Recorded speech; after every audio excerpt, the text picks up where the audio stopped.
विराट अपनी माँ के साथ शहर में रहता है। वो वहाँ एक बहुत बड़ी कंपनी में काम करता है। वो 27 साल का है। उसकी शादी अभी कुछ ही महीने पहले हुई है। विराट सुबह ऑफिस जाने के लिए तैयार हो रहा था, तभी धानी चाय लेकर आती है और कप विराट की तरफ बढ़ा देती है। लेकिन धानी के हाथ से गलती से कप छूट जाता है और सारी चाय विराट के कपड़ों पर गिर जाती है। उसके सारे कपड़े खराब हो जाते हैं। ये देख वह गुस्से में कहता है, क्या तुम्हें ठीक से दिखाई देना बंद हो गया है या फिर मुझे जलाना चाहती हो? तुमसे एक काम ठीक से नहीं होता। मेरी किस्मत ही खराब थी जो तुमसे शादी हो गई। ये सुन धानी की आंखों से आंसू आ जाते हैं। उसे रोता देख विराट कहता है, अपना ये नाटक माँ के सामने ही करना, वही तुम्हारी बातों में आ जाती है। तभी तो बिना सोचे माँ ने जबरदस्ती मेरी शादी तुम जैसी अनपढ़ और गवार से करवा दी। ये कहकर वह अपने कपड़े बदलने चला जाता है। धानी को उसकी बातें सुन बहुत बुरा लगता है। विराट उसके साथ इसी तरह बात करता था, उसकी गलती हो या ना हो। धानी ने कुछ ही महीनों में बहुत कुछ सुन लिया था।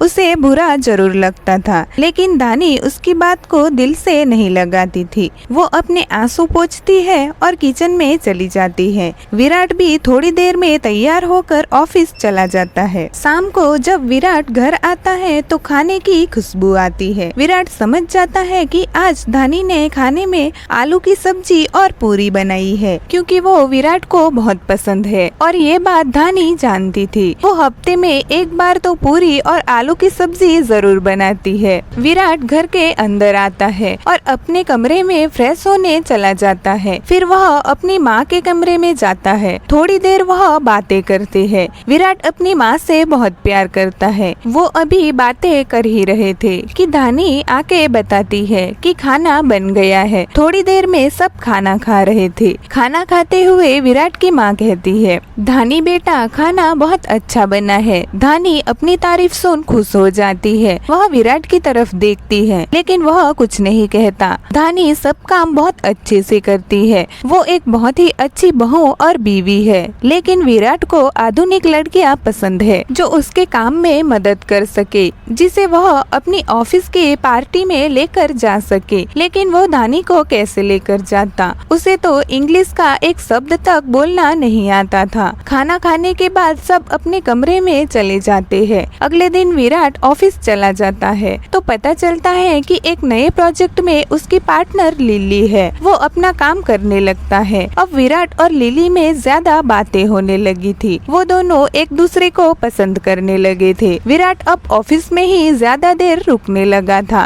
लिली की बातें और व्यवहार विराट को पसंद आने लगा था। वो अब बात बात पे धानी पे गुस्सा करने लगा था, चाहे उसकी गलती हो या ना हो। ये सब देख विराट की माँ को बहुत बुरा लगता है। वो अपने बेटे की चिंता में अब बीमार रहने लगी थी। धानी उनकी सेवा अकेली ही करती थी। कुछ दिनों बाद ही वो विराट और धानी को छोड़ के दुनिया से चली गई, जिसे विराट को बहुत दुख हुआ। और उन दिनों लिली भी उसका बहुत ध्यान रखती थी। उन्होंने अपने दिल की बात भी एक दूसरे को बता दी थी। वो अब साथ में रहना चाहते थे। विराट अब धानी को तलाक देने के बारे में सोचता है। वो जब घर आता है तो धानी बहुत खुश लग रही थी। वो पनीर के पराठे बना रही थी। विराट अपने कमरे में जाता है, तभी उसकी नजर बेड पर रखी अपनी शर्ट पर जाती है। वो थोड़ी जल गई थी। ये देख उसे बहुत गुस्सा आता है। उसी समय धानी भी उसके लिए कमरे में चाय और पराठा लेकर आती है। ये देख वो गुस्से में कहता है, ये शर्ट कैसे जल गई? तुमसे एक काम ठीक से नहीं होता। मैं परेशान हो गया हूँ तुमसे। अब मैं तुमसे अलग होना चाहता हूँ।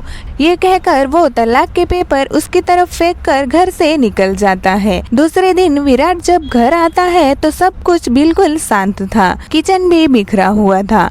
विराट अपने कमरे में जाता है तो बेड पर रिपोर्ट थी, जिसे देख वो चौंक गया। वो धानी की प्रेगनेंसी रिपोर्ट थी, लेकिन विराट ने ज्यादा ध्यान नहीं दिया। वो लिली के साथ खुश था। उन्होंने शादी कर ली थी। लिली खूबसूरत और जवान थी। वो पढ़ी लिखी थी और जॉब भी करती थी। लेकिन अब विराट को कपड़े भी खुद धोने पड़ते थे। उसका मनपसंद खाना बनना भी बंद हो गया था और वो लिली के साथ ऊंची आवाज में बात भी नहीं कर सकता था, तो डांटना तो बहुत दूर की बात थी। उसे अब धानी की बहुत याद आती थी, काश वो उसे नहीं छोड़ता। 4 साल बाद एक दिन विराट मीटिंग करने एक छोटे से कैफे में जाता है। वहाँ वो धानी को देखता है, उसके साथ एक छोटा बच्चा भी था। विराट खुद को रोक नहीं पाता, वो धानी से मिलता है। विराट उस बच्चे को देख पूछता है, क्या ये बच्चा मेरा है? तो धानी हाँ में सिर हिला देती है। विराट उस बच्चे को गले लगाता है और उसे बहुत प्यार करता है। वो धानी से अपनी की गई गलतियों की माफी मांगता है